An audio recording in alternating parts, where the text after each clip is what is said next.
Good morning. We are going to look at 1 Peter 4 this morning. Beginning in verse 1, we're just going to touch the first portion of verse 1. Since, therefore, Christ suffered in the flesh, arm yourselves with the same way of thinking. I want to focus on the word that's translated way of thinking there. The word is enoia. Now it's connected to the Greek word nous, which means mind.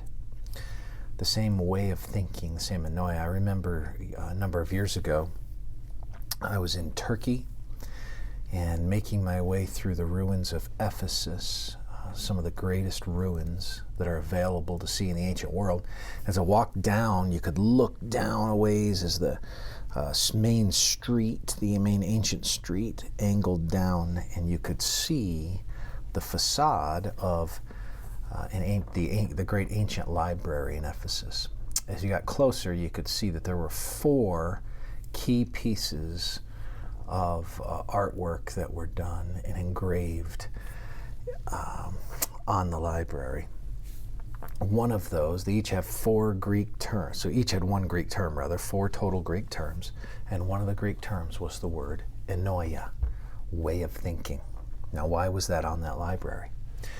Well, simply put, to study, to read, is a lot more and about a lot more than simply garnering information. To study or to read is about learning, and it is about being able to hone your faculties of discernment. Your faculties of discernment. To be able to make right judgments. We call that orthokresis, the ability to judge and adjudicate properly.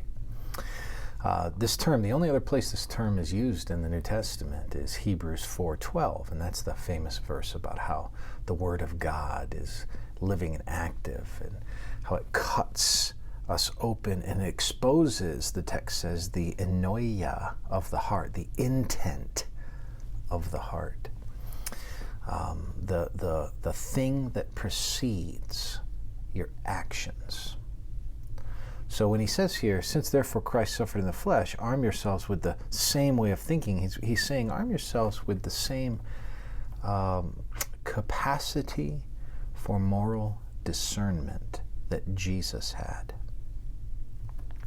Now, this is connected here to since therefore Christ suffered in the flesh. He's talking to people who are going to endure suffering.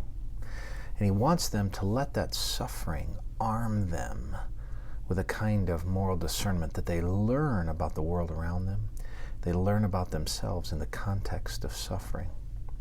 The term is used 13 times in the Greek Old Testament, the Septuagint. 12 of those 13, it's used in Proverbs, and it typically in Proverbs refers to discretion. So the idea is, can you have the same kind of discretion and moral discernment that Jesus had?